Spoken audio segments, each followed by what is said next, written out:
Inside the dungeon, the building progress using the concept of the Minotaur's maze, Udamduk was surprised at how amazing it looked when he was called by someone who was guiding him, telling him they had a tight schedule. "On my way," said Udamduk, as he turned and followed the person guiding him. "No need to overthink right now, 'cause I'm on a part-time job and need to complete my task and get paid," thought Udamduk inwardly. Please like if you want to support the channel, subscribe, and check out other series on the channel you may enjoy. I am almost achieving my dream job of being monetized on YouTube thanks to all the support. If not for you, I would never have almost achieved my goal of 1,000 subs, which we are 40 subs away from 1,000 subscribers. Let's get back to the story. Udamduk knew if he wants to help humanity survive such god their dungeon, he needed to know its ins and outs for him to get a chance to help humanity to clear it, and for that, he needed to assist in helping every sector that requested help and acquire as much information. Whenever any sector team needed assistance in building their part of the dungeon, Udamduk didn't hesitate and assisted them. Even during lunch breaks, when any sector team leader requested assistance, Udamduk stood up, saying, "Say no more, I got you. What are we doing?" Bro be making 9 to 5 sound like a joke to him. Another sector leader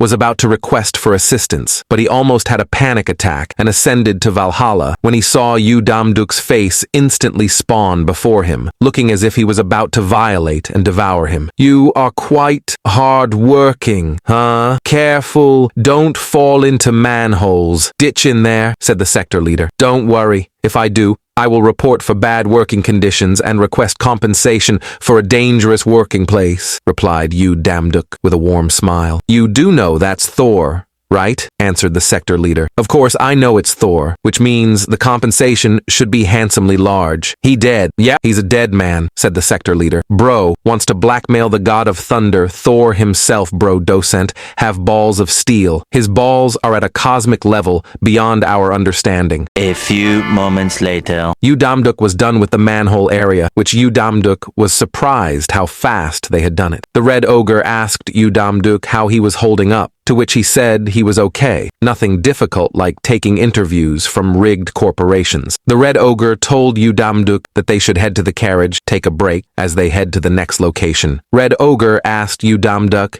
if all Asian gods are as enthusiastic as him. It depends on their personality, but the majority are when it comes to math and piano lessons. "I know it's cool. You haven't seen me do calculus off the top of my head, my guy. You will be stupefied by my mathematical intellect." Looking at the red ogre, he began to think that socializing with other workers, who are all gods, brings him benefits. Like if someone dares to mess with him, he just calls his homies, and all the gods jump the fool who dares to be his op. From here, we will have to walk by ourselves and set up meaningful traps. We can't allow thus dumbass to follow ass, or it will ruin everything on its way. "Damn, that's a cold-ass honky." "Wait, traps, what the hell is this dungeon?" thought Udamduk, nonchalantly offloading the cart and walking without cautiousness, when the red ogre yelled at him, stopping him, telling him what the hell was he doing walking haphazardly. "Look at the ground. Do you see those signs? They are traps. You must keep an eye on them at all times. Look over there, those 3 over there. Don't walk brainlessly, or you will be brainless in the next second." "Thank goodness, I almost got myself killed. Is this your first time seeing them, huh? Then this will serve as an experience for you. As you know, the upper-class gods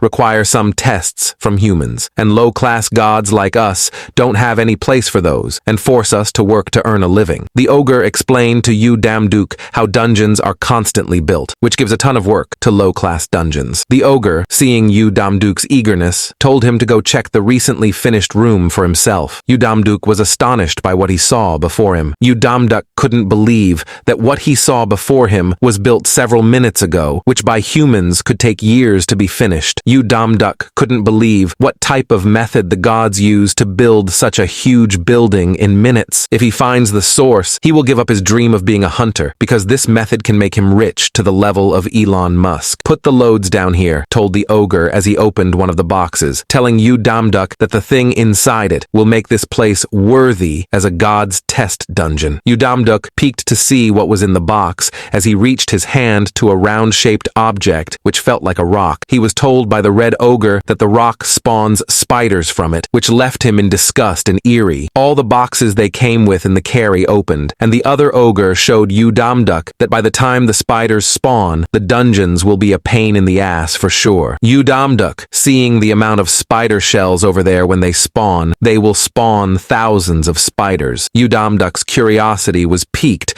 when he saw a long-shaped box and found a huge reptilian-like monster inside. He asked the ogre what type of monster it was. "It's the reptilian man, aka the lizard man," the ogre replied. Udamduk, looking at the exposed neck of the lizard glowing blue, reached out his hand while being fascinated by the transparent part. When he was stopped by the ogre, who told Udamduk to be careful not to touch it because that was the vital spot of the lizard man, Udamduk apologized, saying he didn't know that. The ogre told him to put it in the center and then they should head to the next room. A few moments later. "This next room is the goblin's hiding shelter," said the ogre as he led the way, telling Udamduk that if the humans reach this destination, they will be close to the final destination. Udamduk just realized that the surroundings were cold in here. When Udamduk turned, he sensed some presence behind him. He turned and saw a shadow figure in a close look. He saw the creature has a green facial, long ears, and realized it was a goblin. The goblin opened his eyes violently and in rage and jumped towards our boy, saying, "Senpai!" This words and the scene before him left Udamduk astonished. Bewildered, shocked Bros, Flabbers was gasted. That moment Bro had suffered 15 heart attack, 4 asthma attacks, and 6 brain malfunctions all at the same time. The goblin stopped and let out a loud laughter. The ogre lets out a huge laughter which annoys Udamduk and tells our protagonist that the goblin was messing around for now, because when the dungeon is finished, thus guts are usually intelligent and tend to play and torture their prey before killing them. Udamduk, looking at the laughing goblin, had already concluded on their intelligence. The ogre takes Udamduk to a huge door with a bull symbol on it, telling him this is the end of the dungeon. Before Udamduk could speak, he told him that indeed he was right, that this was the place where the boss of the dungeon would reside. Udamduk, terrified by the size of the sheer entrance of the dungeon, began to wonder about the size and strength of the boss. When he heard Thor calling him and turned to look at the titan of a man, he smiled and complimented Udamduk's work. He said he had heard a lot of compliments about him and asked how the work was going. Udamduk told him that the work was great, thanks to the care he had given them. Thor complimented Udamduk for his brilliant ways to play with words and asked if they were done with the dungeon. The Red Ogre told Thor that they were remaining with one last procedure, to which Thor remarked on their good work. And the next second, he pulled out Mjolnir, saying only the last step he would deal with for now, needing to send the lower-class gods off to work. The size of Mjolnir was insanely large, shooting large thunderbolts everywhere. Thor smiled and complimented Udamduk for his good work, but Udamduk saw the sheer size of Mjolnir and knew survival wasn't an option if it landed on him. Thor dropped Mjolnir with great force, leaving Udamduk in fear, covering his head. The next moment, he felt everything went quiet, and he was teleported back to his room. Udamduk's heart almost burst in fear, thinking Thor had realized that he wasn't a god. Looking at his hand, he couldn't believe all he had experienced was actually real, and it wasn't a daydream. Shit, no one will believe me even if I told them, he thought. With tears of joy, Udamduk clenched his fist, saying he had finally awakened.